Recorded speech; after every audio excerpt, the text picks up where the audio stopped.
There's a moment that I see over and over again with actors. They walk into a scene and then they go, "Oh, wait, I need to feel more." And what that usually means is this: they are trying to control where the scene is going to land. They are planning the outcome, they are aiming for a result, and they are forcing what is going to happen in the future instead of living in the present. And the irony is, the only way to get to where you want the performance to go in the future is to focus on the present. You got to go through where you are right now, even if that place is total disconnection from where you want to be. Even if your head feels kind of foggy, and even if you just feel flat. Because all of that is the truth. And the truth is what we never want to get rid of in our acting. So if you're an actor who wants tools instead of performance anxiety, go ahead and subscribe and hit the bell. Quick context. Hi, I'm Neil Kelly. I am a professional actor and acting coach. I've worked on projects for Netflix, Hulu, CBS, stage productions. I've worked with people like Emily Blunt, Chris Evans, Catherine O'Hara. Everything I'm about to share with you is from experience of being in rooms where performances are being judged. It's not just theory. I don't want to give just like theoretical acting advice. So one of the biggest mistakes that I see beginner actors do is think that shooting for emotion and aiming for it is what you are supposed to be doing. That is your job. It's just not. When I hear an actor say, "I just need to feel more," what I actually end up hearing is, "I don't trust what's happening right now." And here's the thing to kind of turn the tables on you. What if the thing that you are experiencing right now that you just don't like is actually a way the scene could go? I don't know, just throwing it out there. Maybe it's just a different way to do it and it can make things look interesting. What if absolutely everyone else is trying to do the same flavor of that scene, the exact same, and the artistry just comes from you living in your natural, truthful state right now? I once sat in a casting workshop, and time after time, people would come in with the same scene, trying to make themselves cry, absolutely bloodshot eyes because they've been in the waiting room just being like, oh, how do I get the tears out? And every single person ended up being the most boring performance I could ever see because they weren't interacting in their scene work. They were just presenting. Look it, if I stare long enough, tears will come out. Emotion without actual engagement and a root to it is just performative. Just empty noise we don't need. But here's the deal. I've been guilty of this. I'm not coming at this. I know the answers. I totally get it. I feel those pressures still. I felt them in the past, but it's about coming back to what you know is really true in the work. So comment down below if you've ever felt this too. Like, I want to hear the, "Oh yeah, no, I get what you're talking about." So technique number 2 is building emotion through your body instead of through past traumas. There is a phrase that people love to just throw at actors, and it's just don't focus on the emotion. I half agree. I mean, like, you kind of heard that in the first section, but it's a nuanced conversation because emotion should not be the guiding force of your performance. It should not be the driver of the scene work. But that being said, it's still a muscle, part of your art form that you do have to work on and continuously develop. Telling actors to just ignore it completely usually sets them up for failure. But what I don't believe in is using personal trauma as a crutch to achieve emotion. We are always people first, and mental health is very important.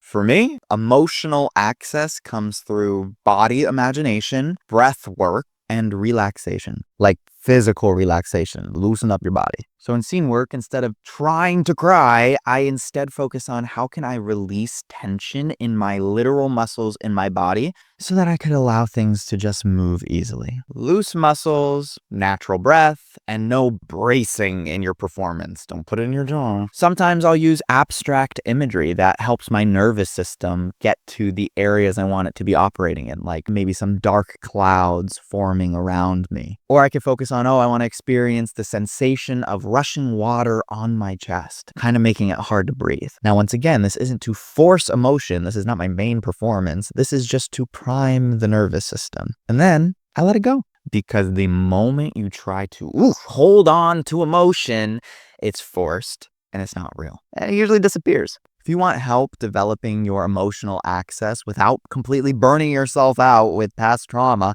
feel free to click the link in the description below. I work with actors all the time on this. And our third technique is that reactivity is the real performance. Come on, we've all heard the phrase, acting is reacting. But here's what that actually means. The audience is moved by watching one person try and change another person, your scene partner, but also being changed themselves in return.